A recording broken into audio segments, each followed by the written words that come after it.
Hello and welcome to episode 350 of the Thinking LSAT podcast. I'm Ben Olson. That's Nathan Fox. Together we're the co-founders of LSATdemon.com and hosts of LSAT Demon Daily.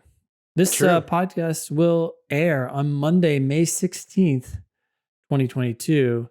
The next registration deadline is for the August 2022 LSAT, and that is on Tuesday, June 28th. So you still have a good solid month and a couple weeks to make a decision about that. You don't need to decide until the last minute.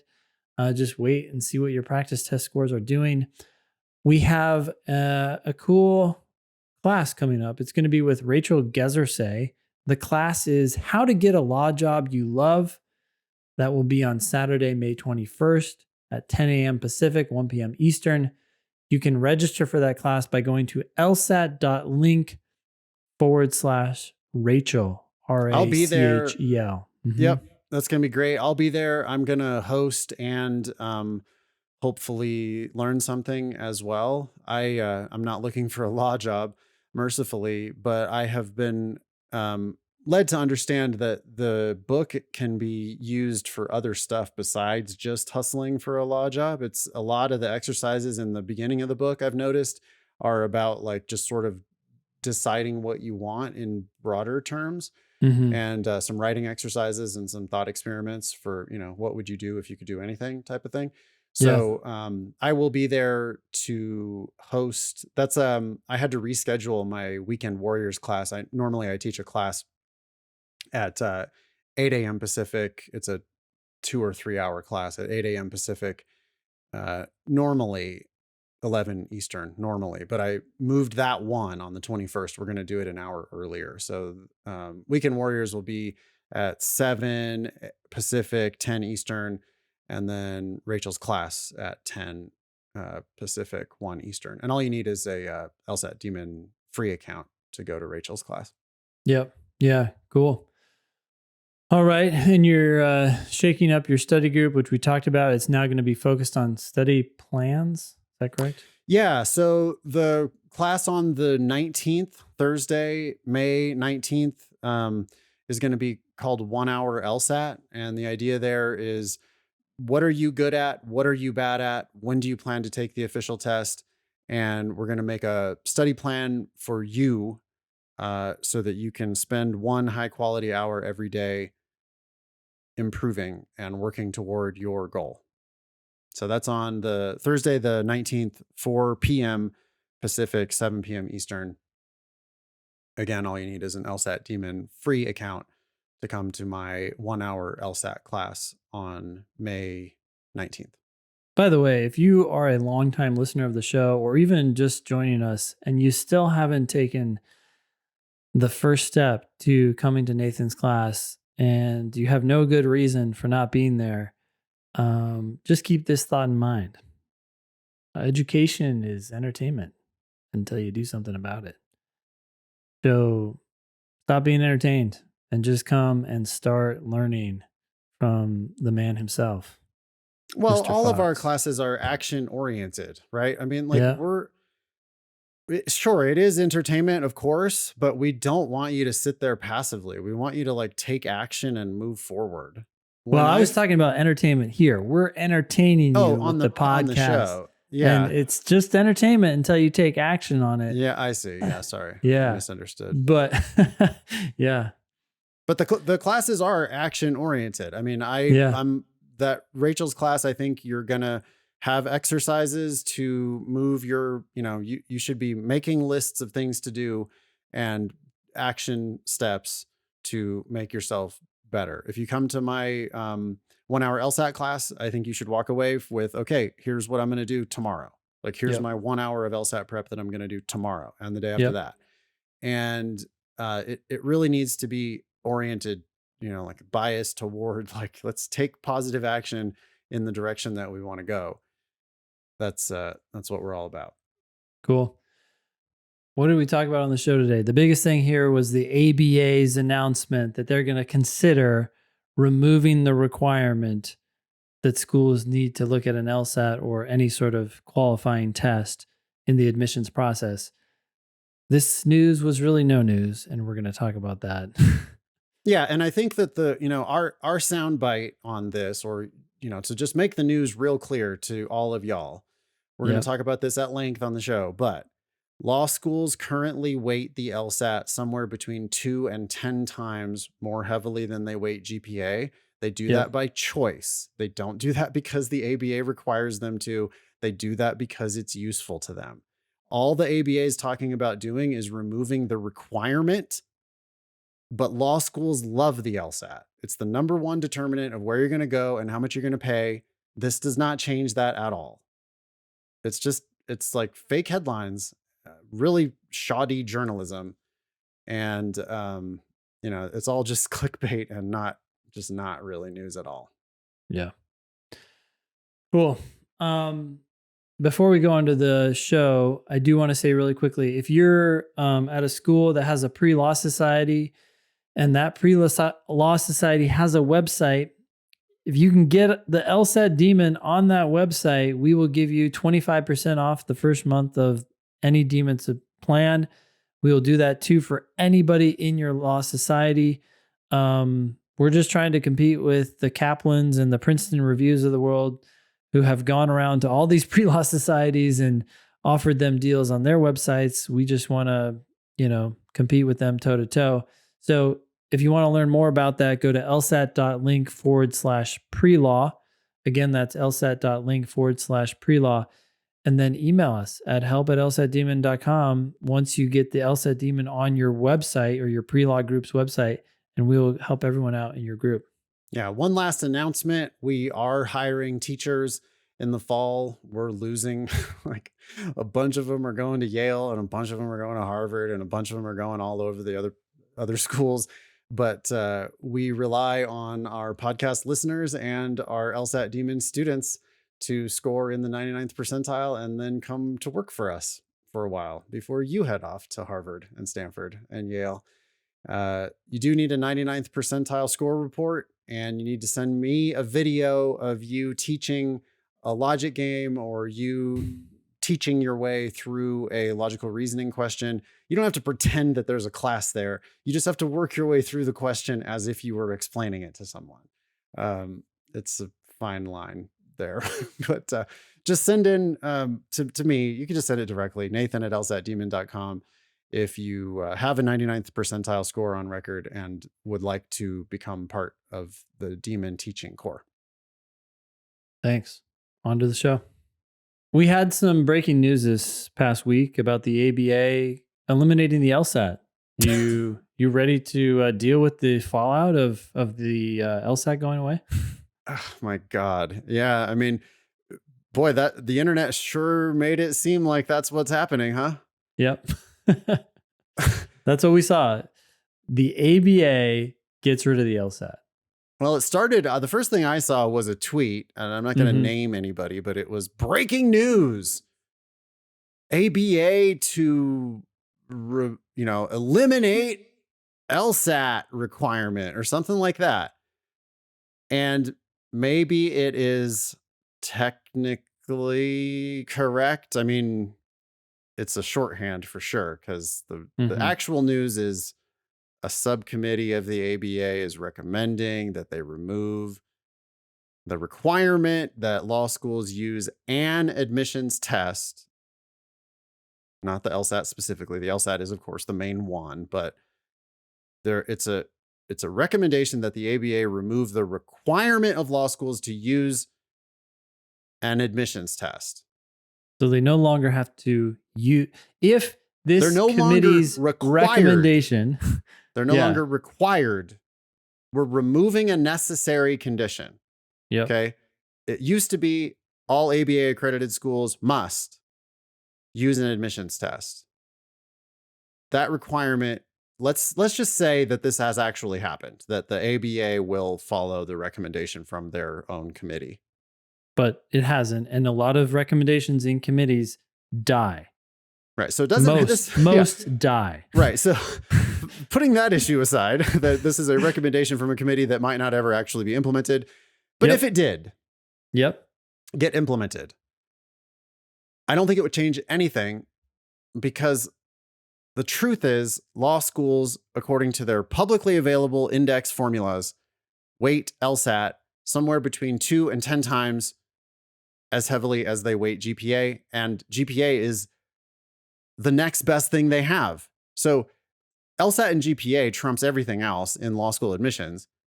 LSAT trumps GPA even astronomically. Yes, between 2 and 10 times, or maybe for rough shorthand, we could just say 5 times on average, roughly. Most schools on average, 5 times. Wait the hell, they put in 5 LSATs for every 1 GPA. Yep. When they're doing their admissions soup. Yep. Okay. They don't do that because they're required to. Nope. The requirement doesn't say you guys need to super heavily lean on this admissions test. The requirement says you have to consider it. Have an admissions test. Yep. So why do law schools voluntarily weight LSAT dramatically more heavily than they weight GPA? We should get into Kyle's email, actually, because Kyle's email, I think, does a pretty good job of kind of giving some background about the LSAT. Okay. So this is Kyle McEntee's email. Kyle McEntee works for LSAC. We've had him on the show recently. He's the former founder of Law School Transparency. The subject of this email is ABA update and LSAC's commitment to legal education. And should we just read all of this? I think so. Yeah. I don't mind reading it. And if you can remind me, maybe I'll read the whole thing. Okay. Think we could do that? Sure. Go for it. I'm going to try not to comment. Okay. That's not going to happen. I know. As you may have seen, a strategic review committee established by the Council of the ABA section of Legal Education and Admissions to the Bar has recommended proposed changes to the council's standards that would allow test optional policies for law school admission. The committee's recommendation is a first step in a lengthy process. The recommendation will now be considered by the ABA Council. If adopted, the proposed changes will be published for notice and comment. The council would then review input and make additional changes before deciding whether to send a final proposal to the ABA House of Delegates for consideration. Whether or not this recommendation is ultimately adopted, the LSAT will continue to provide important benefits to individuals interested in pursuing legal education. And now we have 5 bullets. Again, this is from Kyle McEntee over at Law School Admission Council. This is 5 bullet points for, according to Law School Admission Council, how the LSAT provides important benefits to individuals interested in pursuing legal education, which, by the way, to be clear, if the recommendation is adopted, it does not tell law schools they can't use the LSAT. It tells them that they don't have to use the LSAT. That's all that's happening here. That's this whole back and forth is just about they whether love or the not LSAT. This requirement. This is like, it's like, Ben, it's like if I was like, you know what, Ben? You are no longer required to drink water. I thought you were going to say eat, but yeah, you don't have to eat anymore. You don't have to drink water anymore. It's not required. No, I'm not going to require it of you. It's like, oh, thanks, buddy. I think I will. I'm going to probably continue to do that. Yeah. Like, Ben, you don't have to. Yeah. Eat ice cream. All right, cool. I still will though. It's awesome. Provides lots of benefits in my pursuit of happiness. It's worth it for me. Yeah. Okay. So here's 5 reasons why, and we can consider these to figure out whether, we agree with Law School Admission Council on these 5 points. Yep. Studies consistently show the LSAT is the single most accurate predictor of law school success, and the predictive validity is consistent across all racial and ethnic groups. Studies further show that test optional policies do not improve diversity and may actually work against minoritized students. 2 of those items are linked. The study on law school success, and I'll be honest, I haven't actually read this one, but The Impact of GPA First Admissions Policies by Gregory Camilli.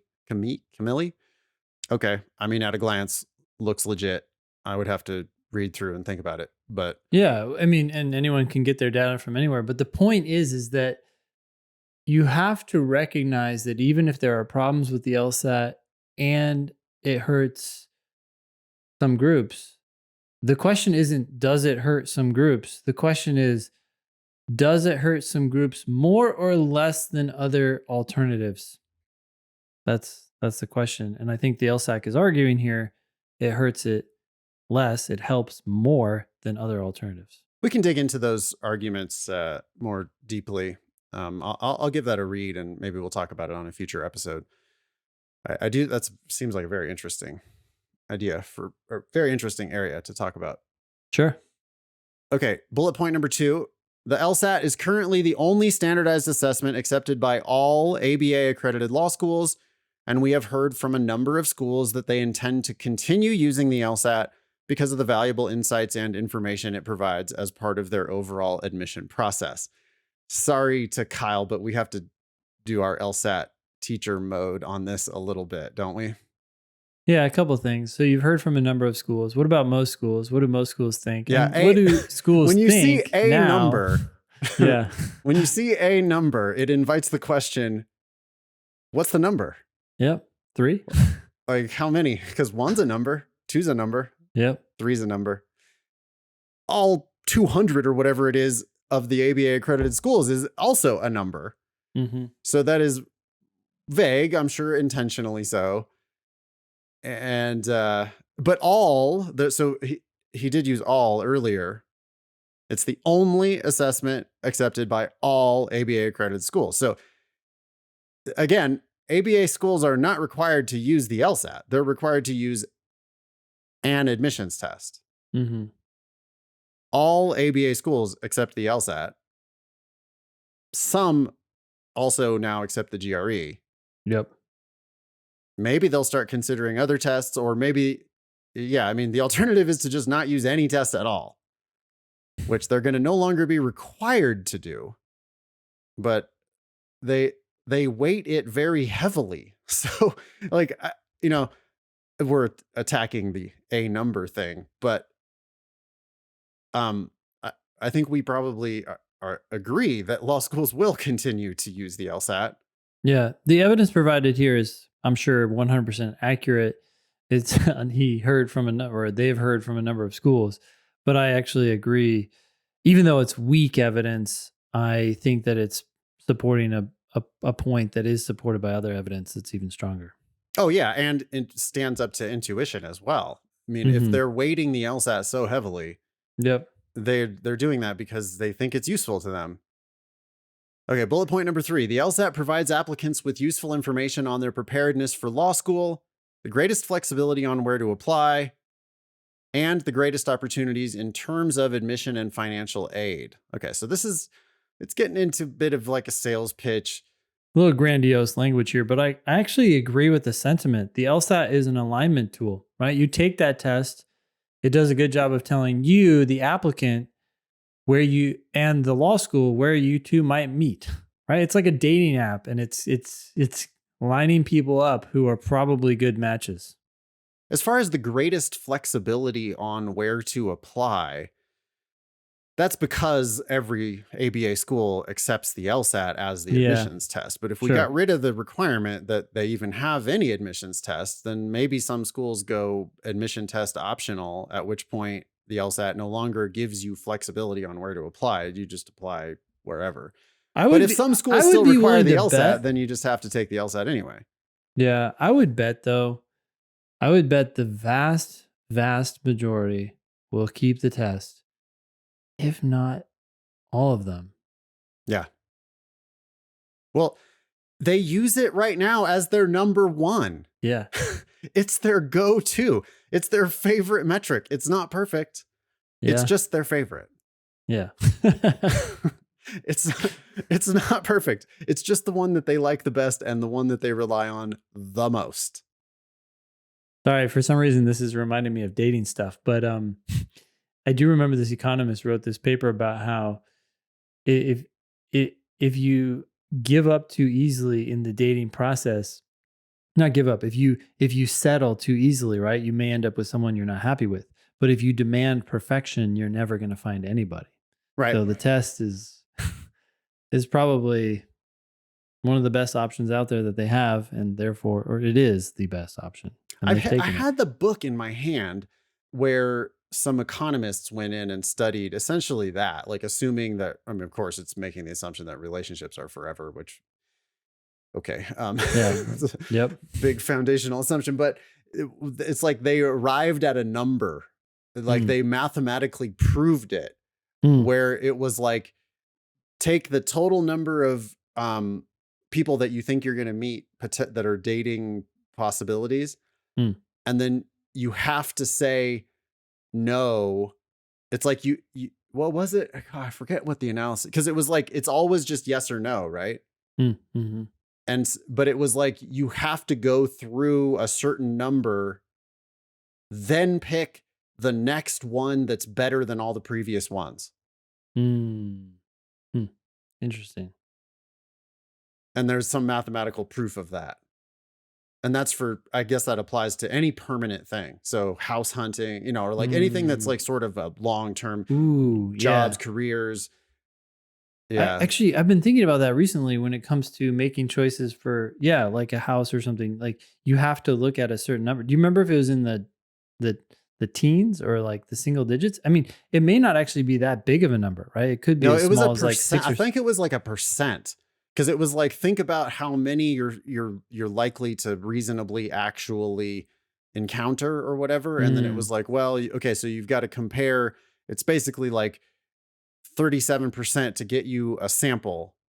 And then it's the next best one that beats all of them. Okay. Interesting. But that's only for the type of decision though, where you have to say no permanently. Anyway, whatever, this side thing. Okay. Let's continue through, Kyle. Good job reading the whole thing. Okay. Bullet point number 4. Our member law schools have been working with the LSAT for many years and understand how to use it as a powerful tool and as one factor in their holistic admission process. Okay. The LSAT gives individuals the opportunity to demonstrate their skills and earn consideration they may otherwise not receive due to lack of opportunity.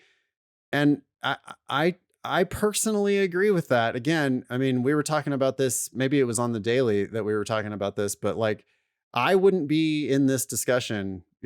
My opinions on these matters would never have been relevant if it were not for the LSAT to begin with. And because my parents didn't go to college. I got really bad undergraduate grades. I would never have gone to law school if it weren't for the LSAT. So if you think that my voice and some people are like, oh, well, boy, that would have been great to not have him here. But if you think that my voice is interesting or that I'm adding anything to this conversation, if you want my brain working on this issue, well, I wouldn't be here if it wasn't for this test. Yeah. So, I mean, and that's not perfect. I know, trust me. But like it does give people who have a certain kind of horsepower, it's like, it's a flag. It's like, oh, whoa, okay. Hey, look at that guy though. Like he came from nowhere, got really bad college grades. He doesn't look like he's shit, but then just like knocked the LSAT out of the park. Like, whoa, well, he's got something on the ball. For better, for worse. Yeah. Yeah. As far as the holistic admission process thing, I mean, they seem to really highly skewed holistic process. Yeah. Like, right. It is holistic. It's just that, like, the main ingredient is LSAT. Yep. And again, yes, it is a holistic process. Yes, they do look at all these other factors, but the center of the plate is the LSAT. And they do that by choice. They're not doing that because they're required to. They do that because they have chosen this as the anchor of their holistic admission process.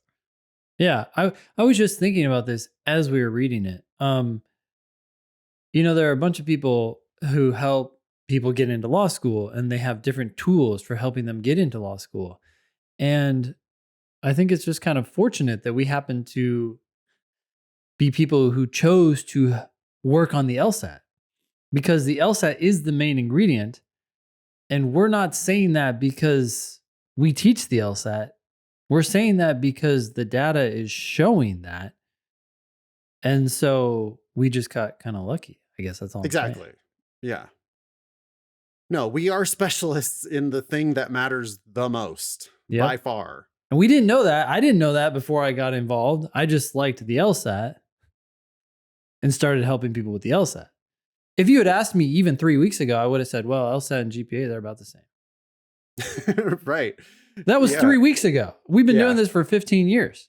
And before we made the scholarship estimator, we didn't really realize how LSAT and GPA trumped everything else. Like we thought that all this other led to all that money really mattered, until we realized that we can predict not only where you're going to get in, but what kind of scholarship offers you're going to get based just on your LSAT and GPA.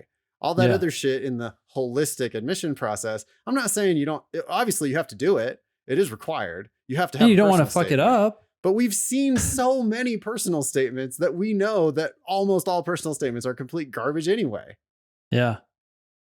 So like, it just like, it's a hoop to jump through. It's a thing that you have to do.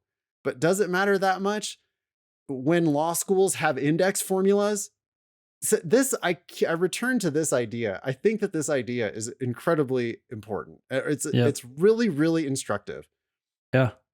They love numbers because numbers are what help them more easily sort through thousands of applications. They have thousands of applications. They have to find a good way of sorting through these thousands of applications. And they like numbers so much that they don't even deal with LSAT and GPA separately. They combine them into one number, your index number, because then they can just sort by that column in the spreadsheet. Yep. Sort by index and start at the top and then look at the personal statement, letters of recommendation, all that other shit. Go ahead. Oh, all I was going to say is as they sort that too, they can decide exactly how much they want to weigh the LSAT and GPA just with a tweak. These tweak formulas, of a button, I'm right? sure, have evolved over time. Yeah. You know, they tweak it every year to try to fine tune it and get the perfect balance of LSAT to GPA. And law schools have told us by their actions and by the data that they report publicly that they weight LSAT somewhere between 2 and 10 times as heavily as they weight GPA. And all the other stuff, you know, matters maybe at the margins. Yep. We're not saying to ignore GPA. If you are in an undergrad program right now, make your GPA your highest priority. But that's still, unfortunately, only going to move the needle so much once you apply. Yeah. It's LSAT, then far down the list, GPA, then far down the list, all these other things that you have to tick off, boxes that you have to tick off. Yep. Anyway, last bullet, the LSAT, along with other assessment services and preparation tools, complement the many other resources we provide for individuals interested in legal education, such as, then he just lists a whole bunch of service. That's kind of weird because that doesn't really have anything to do with why the LSAT provides benefits. It seems like a sales pitch. That's the LSAC provide. I mean, this is all LSAC's other stuff. Okay, so there's links to all their other things, Plus program, Law Hub, law school forums, on and on. There's a litany of 15 things that LSAC does. We recently updated this website, which provides more information about the advantages of the LSAT. We got a link for that. And includes a digital brochure, which you and your colleagues may find of interest. Oh yeah, because this came out to us as LSAT professionals. Yep. That's from Kyle. Thank you, Kyle. Really appreciate that. All those links I think are helpful to students. We can publish those in the show notes. Yep. Anything more on Kyle's email? Anything more on this? I think the big takeaway here is the ABA said we're considering making the test optional, the LSAT, or really any test optional, And we're saying, I think that's highly, highly unlikely to happen. I laughed when you read the notice and comment period because that just took me back to law school when they talked about notice and comment, right? For agencies. It's just a nightmare. You're seeking advice from the public at large about something you want to do. It just stymies any sort of progress. So, is this likely to happen? No. But even if it does that mean the LSAT will go away? No, because the LSAT is loved by the law schools. The law schools love the LSAT and they're not totally irrational for loving it. So, nothing's going to happen. The There's a real reasonable headline case should have to be been made. Yeah, I mean, I think the LSAT, if you had to like gun to my head, does the LSAT make law school more or less egalitarian? Mm-hmm. The LSAT makes it more egalitarian. On balance, despite its problems. Yeah. Big problems. Gun to my head? Yes. I would not be in this conversation if it were not for the LSAT. So the LSAT makes things more egalitarian. So like they can publish they can put this up for notice and comment. But again, it's like the biggest problem with all of this, Ben, is the fucking fake news world that we live in. Where the clickbait. Technically accurate, but misleading. The fake headlines are just totally misleading. Like it's just, legal journalists, come on, do better. Like, are you not ashamed of yourself putting out things like LSAT is going away? Like you're writing these articles that make it look like the LSAT is not going to be a thing anymore. That's not what's happening here at all. How many people are not studying for the test now, waiting for this to happen? A certain percentage. Oh, no. I mean, right. We saw this on like YouTube comments and just random Instagram comments. Like I don't really use social media, but our team forwarded us some stuff of people just like celebrating. Oh, great. Cool. Boy, I've been worried about the LSAT. Now I don't have to worry about that anymore. It's like, what? The LSAT is here. This proposal hasn't even gone out for notice and comment yet, let alone been adopted. Yeah. And even more importantly than all of that, even if this proposal is adopted, all it does is it removes the requirement that law schools use the LSAT. Not you can't use the LSAT. It's like if you came to me and you're like, Nathan, you're not required to use your putter this round of golf. And I'm like, well, but I use my putter on every single hole. Not because I'm required to, but because it's useful to me. What are you telling me? I'm not required to use my putter? Noted. I didn't even know I was required to use my putter. Yeah. Oh, take away that requirement? Okay. Have a nice day. Doesn't change anything. Who's that weirdo? Yeah. Maybe this has some effect at some real bottom feeding kinds of schools. Like who want to stand out. But all they're doing is taking advantage of people who probably shouldn't be going to law school. Right. So the schools at the very, very bottom of the ABA accreditation, right? Or the super hyper low ranked 200th in the country or whatever schools that are already admitting people with really low LSAT anyway, because they don't care about their rankings. Maybe it affects those schools, but boy, I don't think you want to go to those schools. It depresses me. All the fake news depresses me. It's like I see headlines and it's just like the headline doesn't match the fucking actual what? Yeah. It's just all the disinformation out there. I mean, mercifully, I unsubscribed from everything. So I just don't have Twitter, don't have Facebook, don't have Instagram, don't have any of it. I'm just not, I'm out.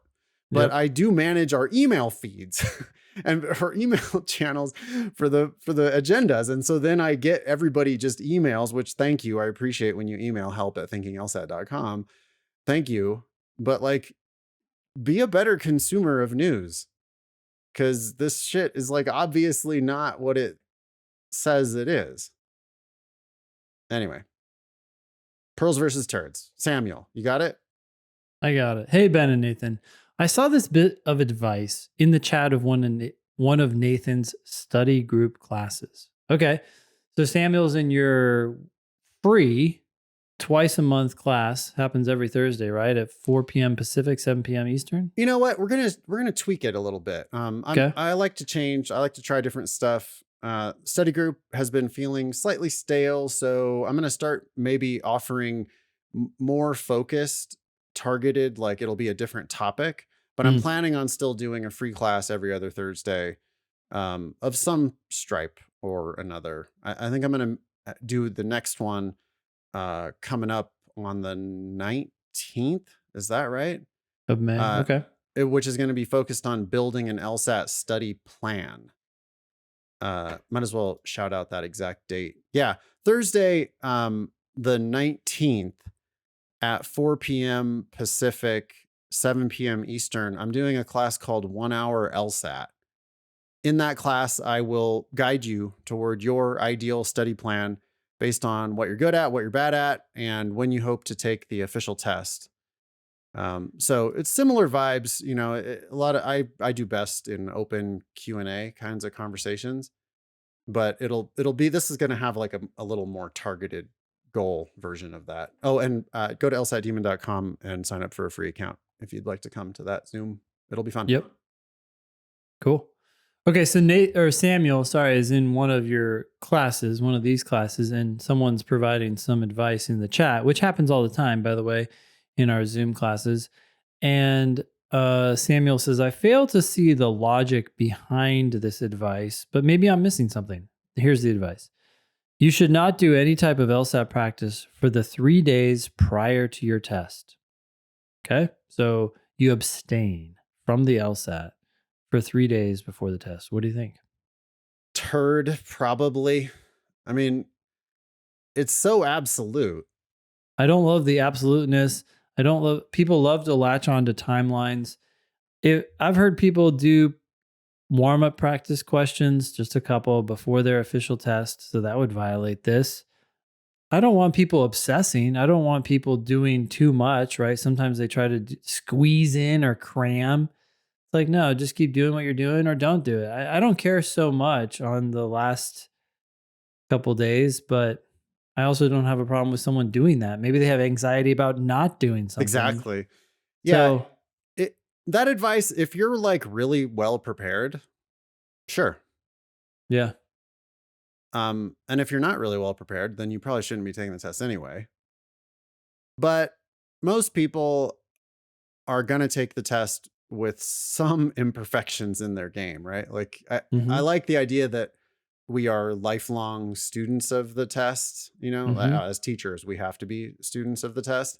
Yep. But our students need to be playing the long game, and they need to be just students of the LSAT, especially because they're probably going to take it multiple times anyway. Yeah, it's just one more test in your line of tests, and you're just continuing your same routine. The reason why this advice is a turd for sure is because if you do this, you're not treating the test as just another practice test. You're treating the official you're LSAT giving it as something special, as some special thing. So don't give the test too much power. If you're going to take 3 days off prior to every practice test, okay, well, fine. But why are you doing that? And giving up that time. Giving yourself a lot of excuses, a lot of days off there in your regimen, you know? So I hate it for that reason. And just whatever you do, don't meticulously plan it down to every last detail in such a way that you're going to cause yourself stress. I'm getting more excited about Demon 3.0 because hopefully this will resolve a lot of these questions. Because it will just say, do this. Do this. Stop. Because what happens is people don't know what to do sometimes, right? And so then they start thinking about these things. You don't need to think about it. Just do what we tell you and you'll be fine. Yeah, I keep going back to like my yoga classes. When I'm home, I get to go to my yoga studio, which is like, it's so great because it's like, I just show up. I just get there. That's all Yes. I have to do. I get You there. know you have to do one thing. You Yep. do that, and everything else is taken care of. Yep. I get there. I say hi. I go sit down. That's it. Then I'm just on. They're bossing me around for a while. Yep. Yep. And that it's such a relief to just be bossed around and not have to. I don't have to think about it. I don't have no bargaining, no protesting, no trying to decide on the exact. Like I'll sit there. Oh, what video am I gonna do if I'm gonna do my own like? Yeah. It's Should I do this? How long is it? Is it 30 minutes? Take 45 or 60? minutes deciding what I'm gonna do instead Yeah. of just like showing up and doing it. Yep. Yeah, do a little bit to take it back to Samuel's. So yeah, Demon 3.0 will be great if it removes some decision making from the process. To take it back to this pearls versus turds, it's definitely a turd. Don't give any one official test so much power. It's just another practice test. So, you feel like taking the day off beforehand? Fine. But Yeah. forcing yourself to take 3 full days off before, no, come on. I think it's a terrible tip. Well-meaning, but not good advice. Yep. The scoreboard on pearls versus turds is now what? 17 pearls, 61 turds, or did you just bump that up? Okay, 60 turds, 24 ties. If you have a pearls versus turds candidate, email help@thinkinglsat.com. That will go straight to Nathan. So hate mail can go there as well.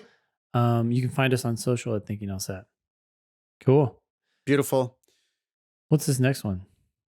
This is from Anonymous. It says, "Hi guys, I heard you talking today on Demon Daily, episode 226. Can you believe we're already up to 226 on the daily?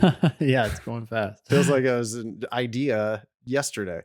Yeah. Well, see, the Demon Daily is 5 times as frequent as the Thinking LSAT podcast. So it's just like the LSAT. It's 5 times more important than your GPA. Yeah.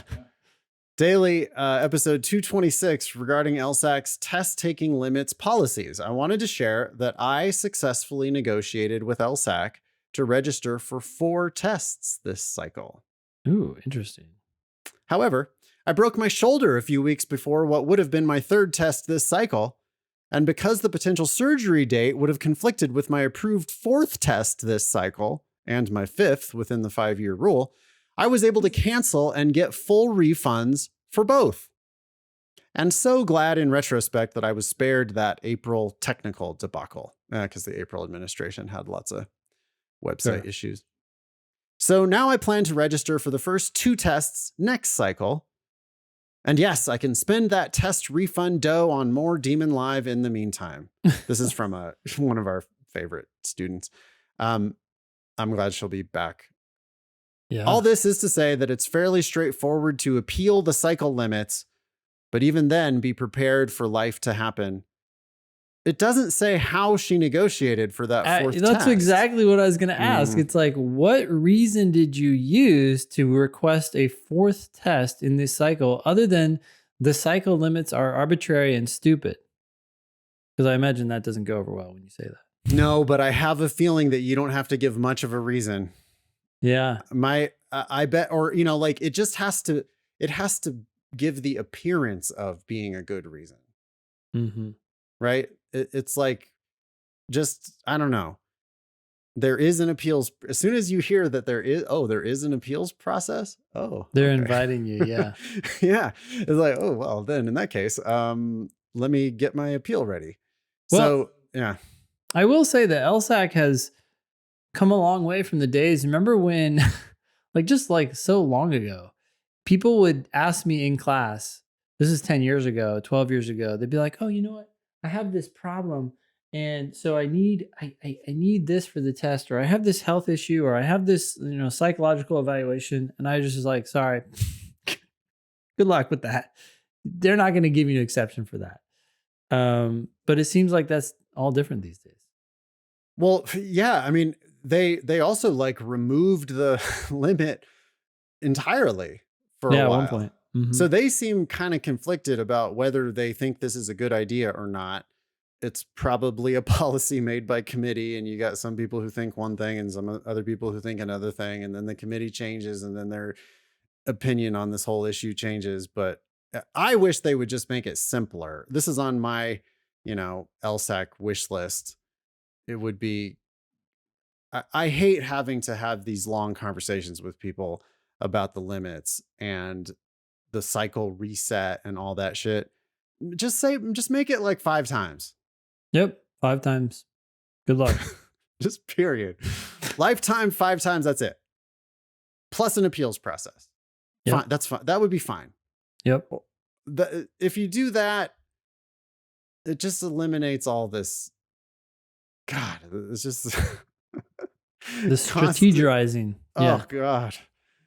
Yeah. All right. Anyway, there is a appeals process. Email us back. This listener will hear this and she'll know that she could have shared more about her successful negotiation. I would love to know how you successfully negotiated to take it 4 times this cycle. One weird thing, Ben, they don't announce what the next cycle is ever going to be, right? So like you can't really kind of plan anyway. They announce all the test administrations one cycle at a time. So like right now we have all the dates all the way out through next summer. But we didn't have those dates a few weeks ago. But right, a few weeks ago we had none. Like we didn't even know when the August deadline was. But now we have them all for the whole year, and that's the cycle. Yeah. And you're allowed to take it 3 times in that cycle. Yep. But if you took it before the cycle, or if you take it again after the cycle, then now you've got the 5 times in 5 years restriction to think about. But within the cycle, it's 3 times. I don't know. Anyway, thanks for writing in. Appreciate you. Hope your shoulder gets better. See you in class. Yep. Okay, so this is, let's do a logical reasoning question. This is test 73, section 4, question 12. If you have an LSAT Demon free account, you can go follow along with us. You can just go into the Demon, go to drill, and then go to the search page and search for this question, 73, section 4, question 12. Yeah, hit pause on the podcast, do the question yourself. Yep. And then come back and listen. If you want to at that point, or you could read our explanation. But in any case. Or watch a video from Ben from 2016. So there's lots of ways to get some help on this question, which is ultimately the point, right? Yep. One question at a time is where improvement on the LSAT comes from. So do your best on one question, get it right, and then move on. If you don't get it right, or if you struggle at all, then get some help right now. Read some explanations, watch some videos, hit the ask button, get some help, and make sure that you understand. I mean, students really don't get that. It's one of the most important lessons that I think really we should probably talk about on every show. It's like, I imagine we do, which is your job is really just to understand one more question. Yep. We got 10,000 of these things to work on. You don't have to do all 10,000 today. You can't. It's not possible to do all 10,000 today. You can't even do 1,000 of them today. And you probably shouldn't try to do 100 of them today. That'd be a full ass day of testing, right? That's a full test and a review. That's a full day of prep. Yep. And what you really always need to do, even if you are going to do 100, you have to start with 1. So 1 question at a time, and just make sure that you feel the click. The right answer is going to make perfect sense. The wrong answers are going to be obviously wrong. You feel good about it. Then you've learned something and you move on. Yeah. I'm going to read the question and I'll let Ben react. So, worldwide, more books were sold last year than in any previous year. Fairly straightforward, no reaction. Yeah. Just more worldwide. Yeah. So, more books were sold last year than in any previous year. That's not surprising. We have more people on the planet, more people trying to write shit. And now we're wealthier, more books are being sold.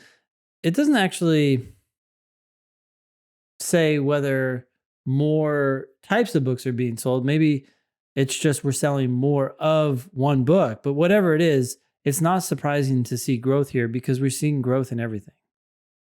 Okay, cool. Yeah. Yeah. I like what you did there where you kind of played with various interpretations of this. Already you're like, well, what does this mean and what does it maybe not mean, right? So you went to the distribution idea where you're like, well, this doesn't necessarily mean that it's a greater diversity of books. Yeah. It could be the same book. And it doesn't even mean that it's a diversity of buyers, because it could be one person and one book, right? Like this could be, Bezos buying 1 billion copies of his own autobiography to put himself number 1 on the bestseller list or something. Yeah. Yeah. Right. And also, it could be that none of these books have ever been read. No, we haven't talked about that at all. Yep. Okay. We just know that books are selling more than ever before. Okay, cool. In particular, there were more cookbooks sold. Okay. So overall, more books have been sold, and in particular, more cookbooks. So I don't know why that is, but this subset of books has seen a greater expansion than presumably at least some other subcategories. Okay. So good year for books, especially good year for cookbooks. For the first time ever, most of the cookbooks sold were not intended for beginners. Okay, so interesting phrase here, for the first time ever, which means this has not happened before. So in the past, it says most of the cookbooks sold were not intended for beginners, which means in the past, at least half of the books were intended for beginners. That's no longer true. Good. Yeah. And it's important to parse through that to think about, okay, so this never happened before, that most of the books were not for beginners. So this is the first time ever where most of the books aren't for beginners. So these books are being sold. They were intended not for beginners. They were intended for intermediates or advanced or expert cooks. Something else. Yeah. Okay. And in the past, half or more were intended for beginners. Yep. Real basic Betty Crocker, follow this dumb recipe. Okay. Indeed, more cookbooks than ever were purchased by professional cooks. Okay. So professional cooks are out there buying more books than they did in the past. Don't know what to make of that, except they're buying more books. Okay. We know that these books were intended not for beginners for the first time ever. Well, most of them, yeah. Most of the ones that were sold. And we also now know more cookbooks than ever being purchased by professional cooks. So it does seem like there's something going on here, right? Where there's like this move demand toward for professionalism, professional cooks and high level cooks buying higher level cookbooks and more of them. Okay.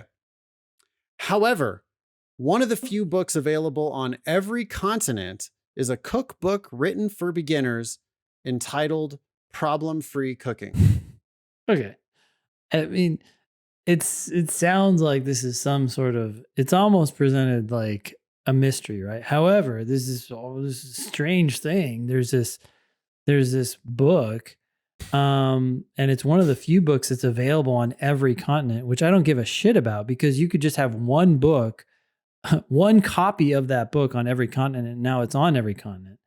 Well, that's so weirdly specific too, right? Like on every continent. Antarctica? Right. So Antarctica is a continent. So this book is available on Antarctica. Well, what's Antarctica? Like a research station? Yeah. Now, my dad did go down there and work there. So it is a thing, but we're not talking about a big community down there. It's a small community, and great, they have one of these cookbooks. So what? It certainly doesn't show mass sales. Well, it doesn't show anything. It shows that one of these books somehow miraculously made it to Antarctica, but who cares? Like it could be literally one copy on one shelf on each continent. It's like that going to all 50 states. Sure. Do you ever know anybody who did that? Where they I knew a guy who he was on some trip to I don't know, he was in St. Louis, let's say. Yeah. And he's like, oh, I've never been to Wisconsin, let's say. Yeah.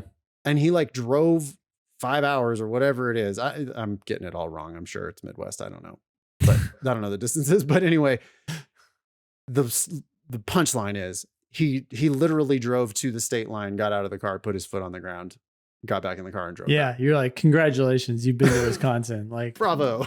Yeah. Yeah. Wow. Are you going to go tell all your friends now? I've been to all 50 states. He did. I know about it. Yeah. It's like, yeah. So that's kind of what's going on with this problem-free cooking, right? Yeah. It's also, okay, sure. It's written for beginners. And I realize that most books sold were not intended for beginners.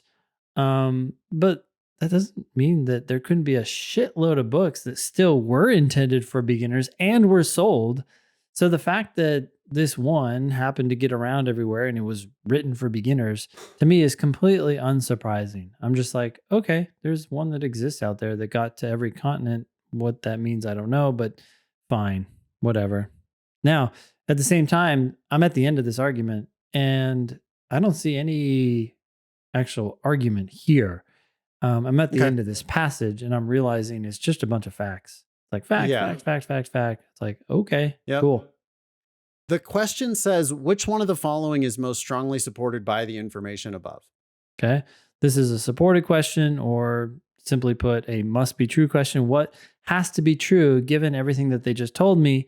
And I'm not surprised at all that they're asking me this because they just gave me a bunch of facts. And this is the most common question that seems to follow from that setup. Yep.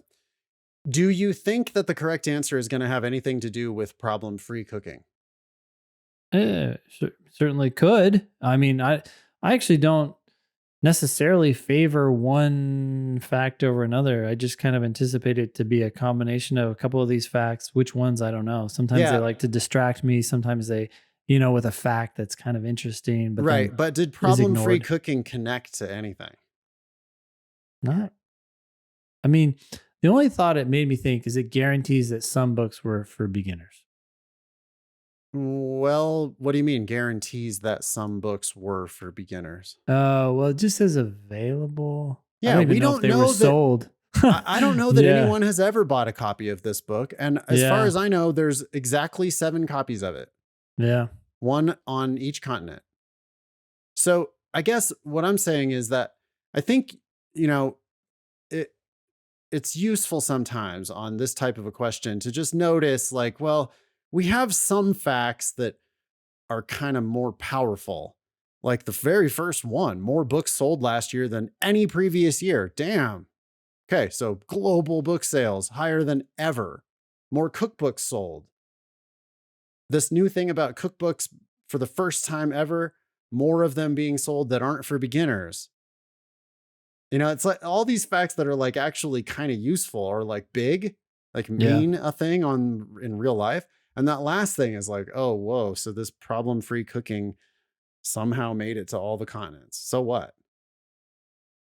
Yeah. I mean, so are you saying that it's unlikely to appear or have any impact on the correct answer? I think so, because it can't connect meaningfully to these other premises. True. At the same time, I guess I don't want to overthink it too much. Like, I just feel like I've seen answers where it says, so at least one book is available on every continent. Like, don't misunderstand me. Yeah. The correct answer can be anything that's supported by these facts. All I'm saying is when I read these facts, I go, that last line, I go, yeah. It just feels like that was some extra shit that they threw in there. That's like, that's a distraction. Like, don't tell me that it outsold. I don't know, because I'm noticing that it's not even about sales. And all the other premises are about sales. Yep. Right. And so I don't, anyway. Okay.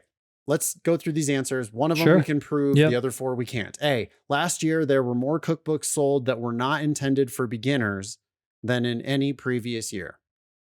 I think this is actually true because I know that there were more books sold.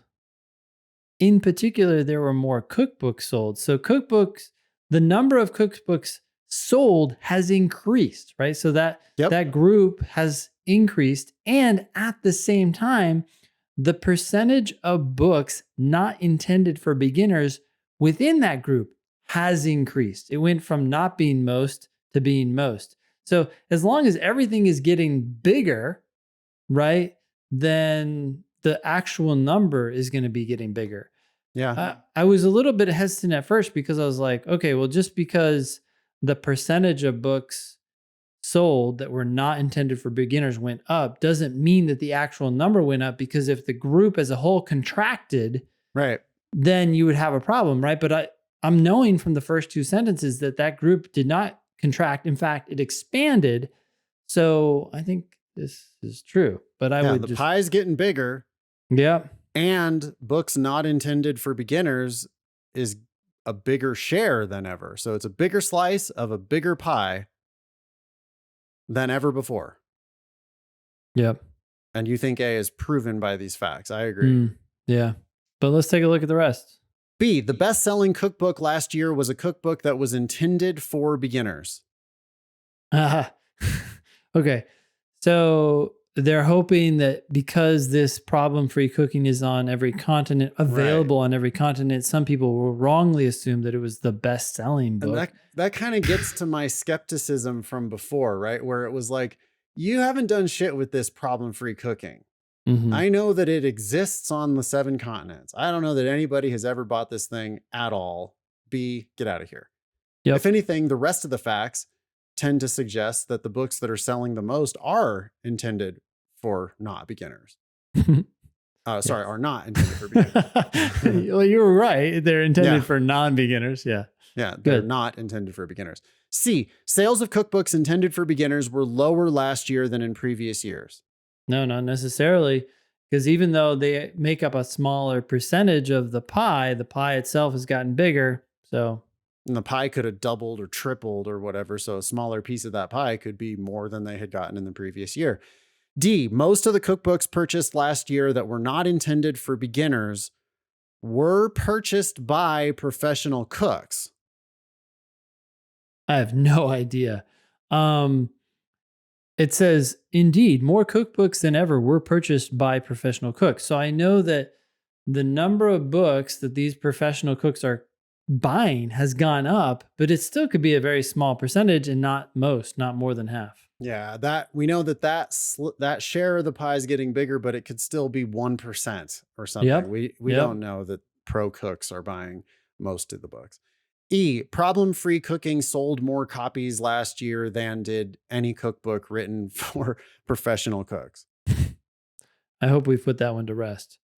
We don't know that it sold even a single copy. And so you're back to A? Yep. A is Anything definitely else? it. No. All right. That's the answer. Cool. Be LSAT famous. Get on an upcoming show by emailing help@thinkinglsat.com. That all goes to Nathan. Questions about the LSAT Demon, email help@lsatdemon.com. That goes to our amazing help team, by the way, and they are super fast at responding. You can also check out our other podcast, LSAT Demon Daily. That was episode 350 of the Thinking LSAT podcast. Thanks all y'all for listening. Nice knowing you. Don't pay for law school.